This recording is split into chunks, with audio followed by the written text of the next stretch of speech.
Location, location, location. We're here at the Sofitel in Washington D.C. The hotel is about a block or 2 blocks away from the White House, so an excellent place to be in for a bit of sightseeing tomorrow morning. We're on a 16-hour layover. We have just arrived. It's getting late. We're going to have a quick bite to eat downstairs in the hotel restaurant. And after that, probably just going to straight to bed and hit the hay, as they say. The room we are staying in is classed as a junior suite. It's got a separate living area next to the bedroom and the bathroom. As you can see, it's quite dated. The decor is showing lots of wear and tear.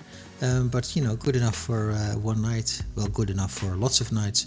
But it will do us well for tonight.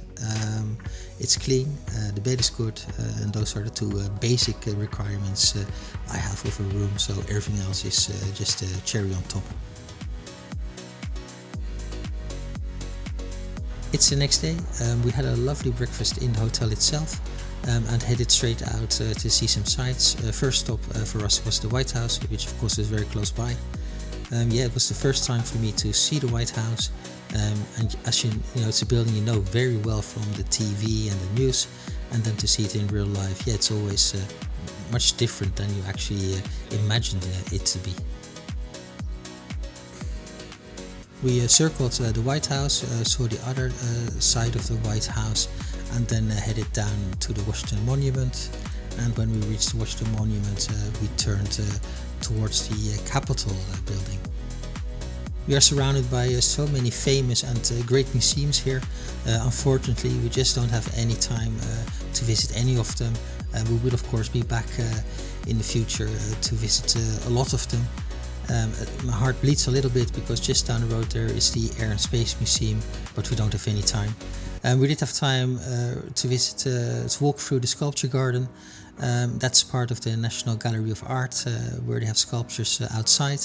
And there was a little cafe where we had a drink to cool us down, as it was a very hot day today. And then we headed back towards the hotel.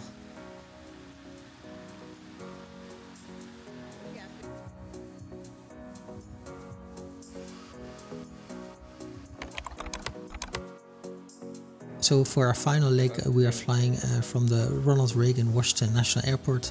This airport is very close to the city, unlike Washington Dulles is.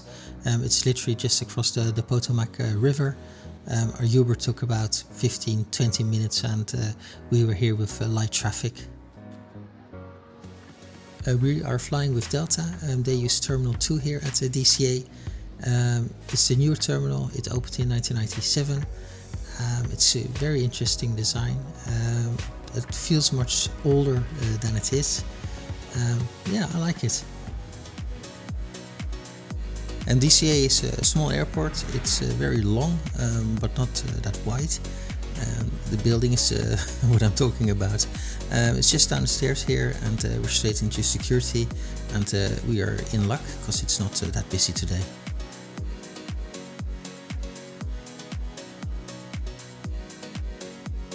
Once you have exited security, you enter the main terminal building. It's very nice and bright. It really gives this 40s vibe, whilst of course we now know that it's from the 90s. We're going to look for the lounge. We're flying with Delta, we're flying first class. That doesn't automatically give you lounge access here with the major American airlines. They reserve that for their frequent flyers and people who can buy access to the lounges. Very strange. Wouldn't expect a first class passenger to automatically have access to the lounge. We have access to the Delta lounge because we have an American Express credit card that will give us access to the Delta lounges here in the US. As you can see all around us, there are still areas boarded up here. DCA is undergoing a big remodeling, renovation projects, hopefully making this a much nicer terminal than it was in the past. Lounges tend to be well hidden in US airports. We came across this elevator by luck, so let's go upstairs and see what it's like. The lounge is very basic. It could be a lounge of any of the three big airlines at any airport in the US. We did bag a nice window view, so we're going to do a bit of plane spotting to kill the time. We were at the lounge after lunch, so I'm not sure if this was the lunch buffet or just the afternoon buffet. They had salads, cold cuts, fruit, some cheeses I saw some sliders. So yeah, a pretty decent spread. They also had a soda machine, a water dispenser, some coffee machines, self-service, and then there's a full bar in which you can order any drinks or beers or wines, whatever tickles your fancy. So the good thing about a small airport is that the gate is always close by. Boarding almost started directly as we arrived at the gate.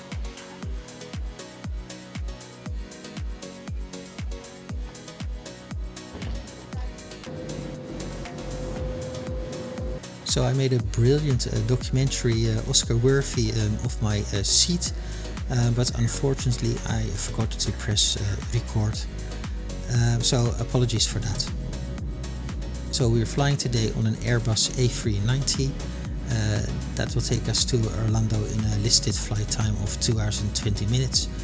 Hopefully it's going to be a bit quicker today. Good day for plane spotting. It's all narrow bodies. We're waiting here in the queue, and they're using the runway to take off and land at the same time. Well, not at the same time, but you know what I mean. So yeah, it's nice entertainment whilst waiting.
I was getting hungry now.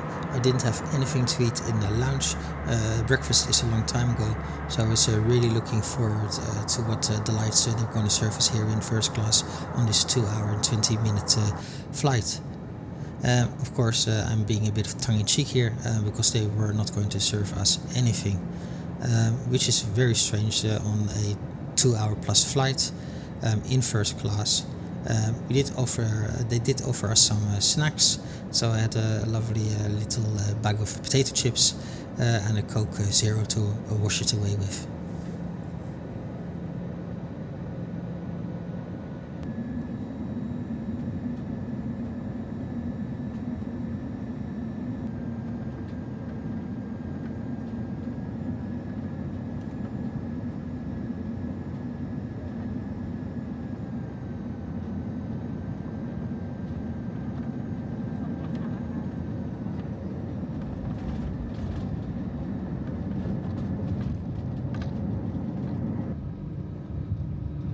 Welcome to Orlando, where the local time is 6 o'clock.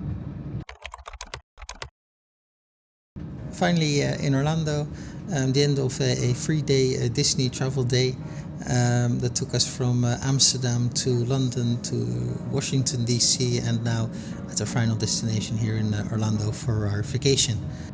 So my final thoughts on flying inter-America on Delta in first class. The seats are great. The 2-2 configuration is a great thing. I wish we had that more in Europe. But I thought it was very bad that we didn't have anything to eat on a 2-hour flight, not even a proper snack. And also I think the non-existent lounge access for people who purchase a first or business class tickets within America, I think it's also very bad. We paid $208 per person one way. That is not too bad, so that's a saving grace. Our port of entry yesterday was in Washington D.C, so we had all the border and customs controls there. This was just an internal flight, so now we can just go to the main terminal building and pick up our luggage.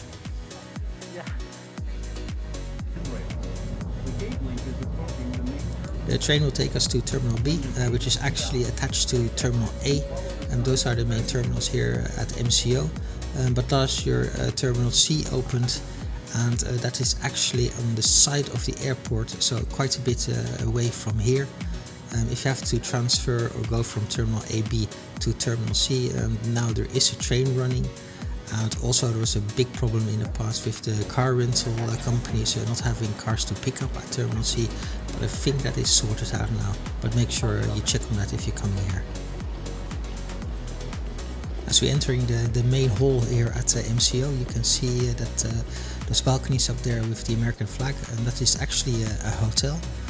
And that can come in very handy if you're traveling very early or have a late arrival here at MCO to stay the night before just moving on to wherever you're going here in Orlando. Downstairs is the baggage claim, and also you'll find there all the routes to the ground transportation. If you're traveling international, you of course first have to clear immigration, then pick up your luggage, and then clear customs, and then you are free to continue your journey. So one level down from the baggage claim is where you will find all the car rental companies if you need any assistance or want to rent a car if you haven't already done so. Also, of course, just across the road is the garage where most car companies have their car collection pickup points. In our case, we already have a car assigned to us through the app, so we're going to pick it up right now. So, slight hiccup, our rental car is at Terminal C and we are here at Terminal B. Our rental confirmation through British Airways said that it would be here at Terminal B. Terminal C is of course the terminal at which British Airways flights arrive, so I'm not sure if British Airways screwed up or Avis in this case did the screw up. But fortunately they do have a car for us here at Terminal B, so we don't have to travel to Terminal C.